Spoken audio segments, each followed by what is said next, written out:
Ok. Donc, il s'agit d'un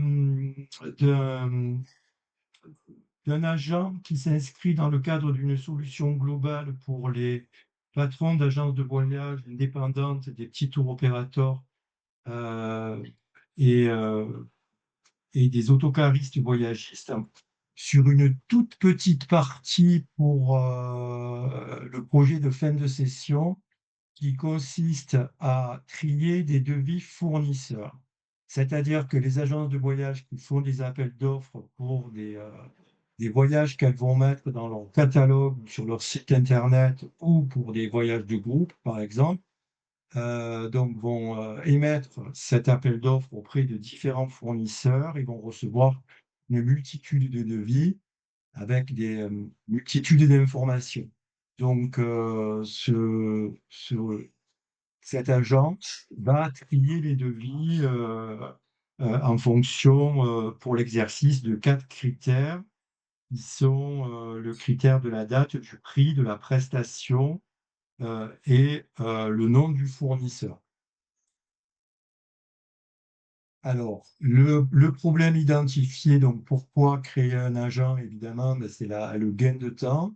Il faut savoir que ces agences qui sont souvent modestes en termes de ressources, utilisent des outils archaïques comme Word, Excel, PDF. Parfois, elles ont un PGU ou un ERP quand elles ont un peu les moyens, mais elles travaillent encore à l'ancienne. Alors, l'architecture du workflow est composée des outils suivants. Un, un trigger Gmail qui va donc identifier les mails rentrant suite à l'appel d'offres. Un filtre qui va écarter les mails dont l'objet ne contient pas de devis, mais sans jamais décider tout seul. Donc, c'est-à-dire qu'il va informer le dirigeant de l'agence qu'un devis n'était pas conforme pour lui laisser la main, va comparer le prix dans le seuil maximum autorisé par le dirigeant par rapport à l'appel d'offres dans le prix maximum du devis de l'appel d'offres et, donc va signaler tous les dysfonctionnements à l'humain sans jamais prendre de décision. C'est un choix volontaire. Donc, ce qu'il ne fait pas, il ne décide jamais seul, il ne répond jamais directement à un fournisseur, il ne vise pas 100% de réussite d'extraction, il ne juge jamais un mail sur son expéditeur, mais simplement sur son contenu. C'est très important dans la mesure où il n'arrive pas à identifier l'expéditeur, il va s'assurer que le contenu répond à son besoin. Donc, j'ai volontairement allégé le projet, puisque comme Patrick, le projet global était trop ambitieux au départ. Donc, j'ai supprimé la version Airtable, multi-canal email et le nombre de devis fournisseurs pour l'exercice, pour le réduire à la colonne de droite sur les valeurs qui ont été retenues. Note if interne à un email uniquement de devis plus un email parasite pour tester ce que je viens de vous dire avant, c'est-à-dire la reconnaissance du mail non conforme signalé au chef d'entreprise. Donc, le pipeline, on le retrouve ici. Gmail Trigger, attends, pardon. Gmail Trigger, filter, non, décidément.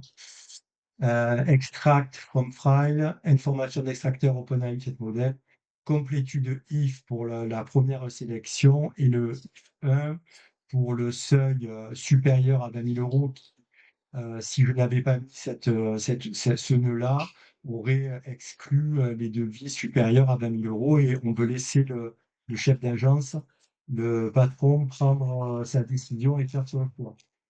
Donc, les guardians non négociables, le tri ne juge pas le contenu, pas de 100% d'idées, pas de rejet automatique, l'humain reste dans la boucle et les limites assumées publiquement par rapport au contour du projet de session que j'ai volontairement limité en fonction des informations qui sont ci-dessous. Je n'ai pas inclus le RGPD, de multi-expéditeurs non couverts et dit clairement.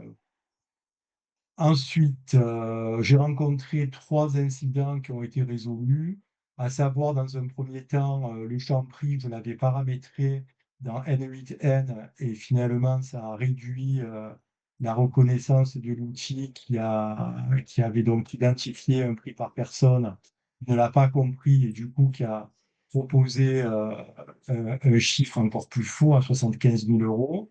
Pour modifier ça, j'ai désactivé l'option obligatoire concernant le prix, ce qui a permis donc à l'IA, à ChatGPT, de pouvoir lire correctement le contenu du PDF envoyé dans le devis initial par le fournisseur et de bien l'identifier pour envoyer une email euh, au chef d'agence.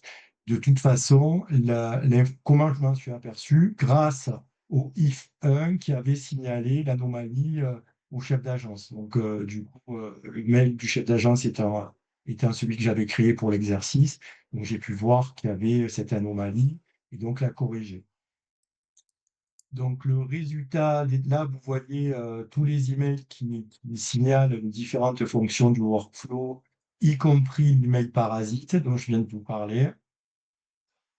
Je reprécise l'échantillon réduit et les guardrails démontrés.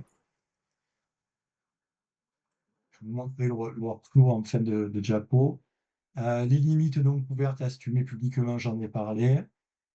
Le calendrier réel de construction, on s'en moque. C'était dans le cadre, parce que j'avais confondu au départ projet de soutenance et projet de fin de session.